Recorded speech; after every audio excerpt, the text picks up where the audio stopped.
Hi, good morning, welcome back to Mike Makes It. If you're familiar with a Defender TD5, you'll notice there's a fuel filter missing. Basically today I've been looking around the truck and I've noticed there was some fuel weeping from the seal there of the fuel filter, and it was bleeding down onto the chassis member. Nothing on the floor, just very slight leak. It must have been weeping, that's what I would call it. So I've took it all apart. See if we can get it up there a little bit better for you. But around this sort of shiny area, there's a couple of patches of corrosion. And I think what's happening, the fuel is escaping from that. It did happen a few years ago, and what I did, I had a bit of wet and dry paper on a stick of wood and just went around this area to clean it up. And it's been fine for, I gotta say, probably 3 years now. But I'm going to have to do it again. Well, I've done this time on a stick, a round piece of wood. Well, in fact, it was a square piece of wood. It's now round. 100mm in diameter, 20mm hole in the middle, 400p wet and dry paper, double-sided sticky tape to it. So what I'm going to do is pop that over there and really just turn it.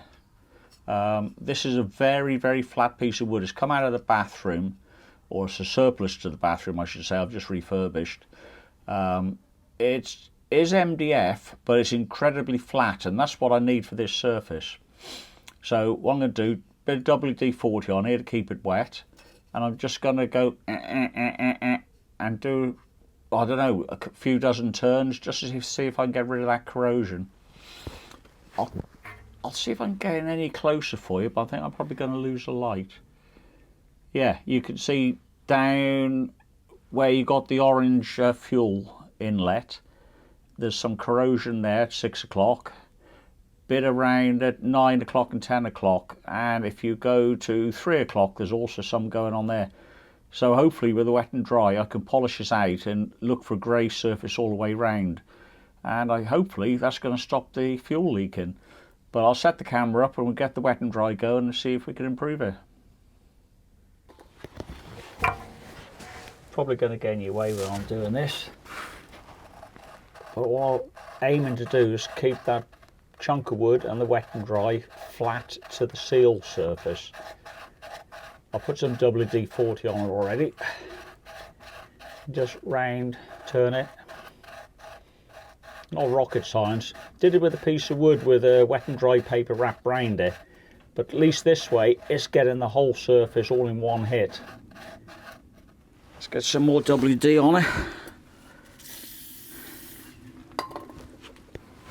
I'm sure somebody's going to say there's a better way of doing it, and I'm sure there is, but this will work. I looked for the cost of these. I'll put a link in the description for this assembly, and it was really expensive 3 or 4 years ago, so it's probably double now. I think it was in the order of like £70–80. So this should work.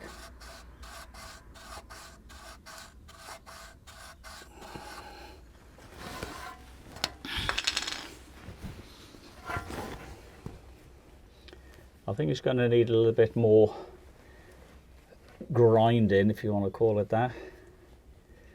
Let's just have a look, see if that's any better than it was. You saw what it was like. Let's take you in a little bit closer.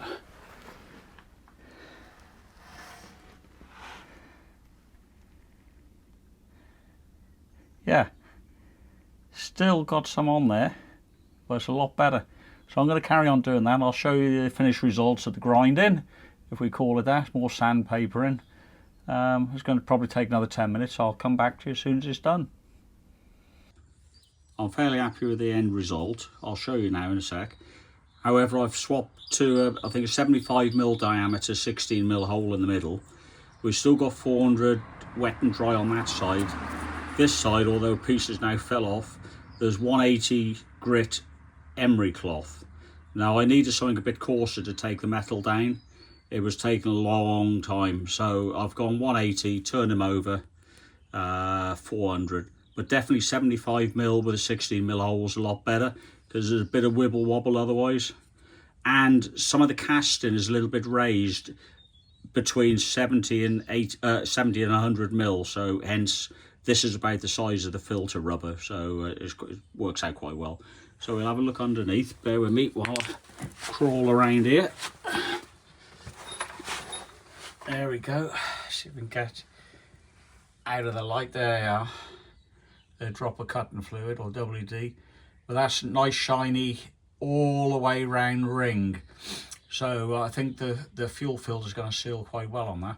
So I've got a bit of repair work, stroke under sealing to go on. So I'll do that on the back there while the plate's out and the fuel filter housing's loose.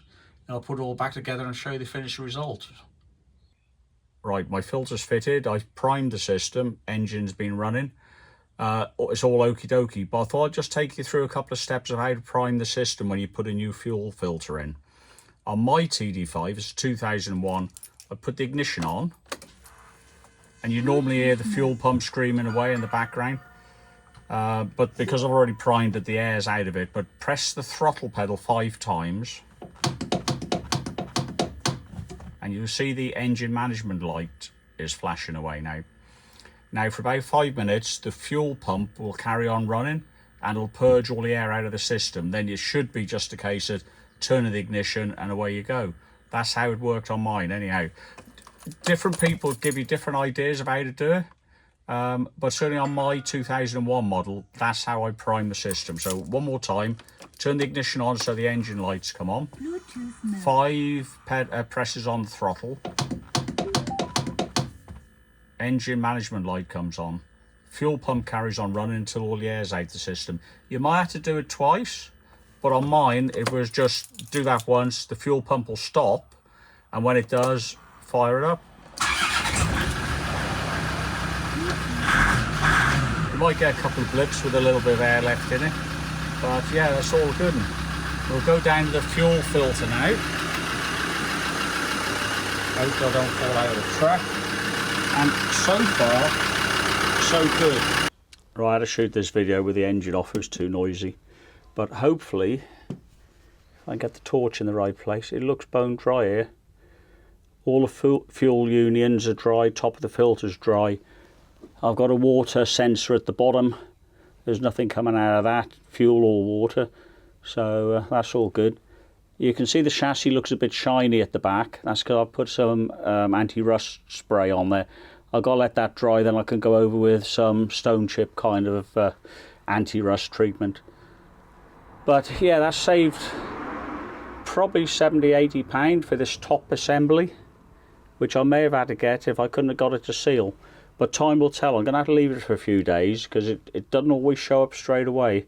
So I'll see if there's dirt sticking around the filter unit. That's an indication that the thing's still weeping, but I'm pretty confident that's going to be okay. But anyhow, I hope that you found that useful. Only a short video, but it saved me some money. Thanks for watching Mike Makes It.